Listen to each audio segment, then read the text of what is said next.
Hello everyone, welcome to our short videos. हमारा आज का डिस्कशन अगेन कॉस्ट अकाउंटिंग से रिलेटेड है, जहां हम लोग बहुत इंपॉर्टेंट टॉपिक डिस्कस करने वाले हैं। लास्ट क्लास में हमने बताया था कि कुछ जो रेलेवेंट टर्म्स है रिलेटेड टू स्टॉक लेवल जो हम लोग यूज करते हैं मटेरियल कॉस्ट में, उन सारे टर्म्स को हमने बहुत अच्छे से क्लियर किया था। आज उन्हीं टर्म्स को यूज करके उनका फॉर्मूला हम देखेंगे, क्योंकि इन फॉर्मूले से रिलेटेड एग्जाम में बहुत सारे क्वेश्चन आते हैं।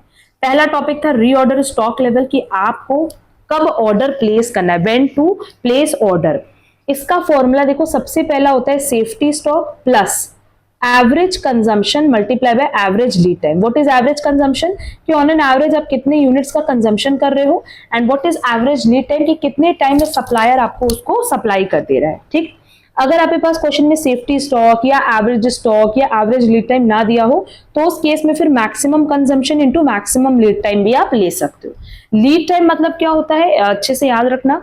लीड टाइम का मतलब होता है कि कितने टाइम पीरियड में, कितने डेज में, कितने मंथ्स में जो सप्लायर है वो आपको स्टॉक का सप्लाई कर। क्लियर। देन रीऑर्डर क्वांटिटी और इकोनॉमिक ऑर्डर क्वांटिटी का फॉर्मूला तो हमने पहले भी डिस्कस किया हुआ है कि इसका जो फॉर्मूला है वो है √2 मल्टीप्लाई बाय पूरे साल की requirement, that is A, multiply by ordering cost divided by carrying cost. Clear. Then minimum stock level मतलब क्या हो गया, reorder stock level minus average consumption multiply by average lead time. अब इसको और इस फॉर्मूले को देखो, अगर हम लोग रीऑर्डर लेवल को देखें तो ये होता है safety stock plus average consumption multiply by average lead time. अगर ये पोर्शन इस साइड ले जाकर के माइनस कर दे लेफ्ट हैंड साइड, तो हमारे पास क्या बचेगा, सेफ्टी स्टॉक। और यही फॉर्मूला हमारा मिनिमम स्टॉक लेवल का है, क्योंकि सेफ्टी स्टॉक का मतलब ही होता है minimum stock level. Clear. Now what is maximum stock level, क्या वो मैक्सिमम कितना मेंटेन करके रखना है, reorder level plus reorder quantity that is EOQ minus minimum consumption rate multiply by minimum lead time.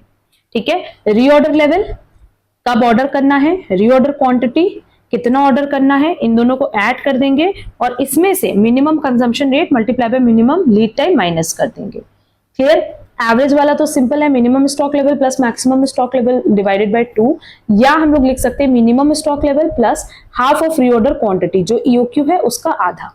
और डेंजर स्टॉक लेवल का formula देखो क्या लिखा है, average consumption multiply by maximum lead time, कि मतलब मैक्सिमम आप कितने टाइम में उनको प्रोडक्ट सप्लाई करोगे, और average consumption multiply by maximum emergency period. ठीक है, तो एवरेज कंजम्पशन के साथ हम मैक्सिमम टाइम पीरियड ले रहे हैं। क्लियर। अब ये देखो, इसी फॉर्मुलेस को यूज करके यहाँ पे हमने एक क्वेश्चन मेंशन किया है कि आपको रीऑर्डर लेवल निकालना है, मैक्सिमम कंजम्पशन निकालना है, minimum stock level, maximum stock level, average stock level और डेंजर लेवल कैलकुलेट करना है। तो बहुत ही सिंपली कैलकुलेट कर सकते हैं।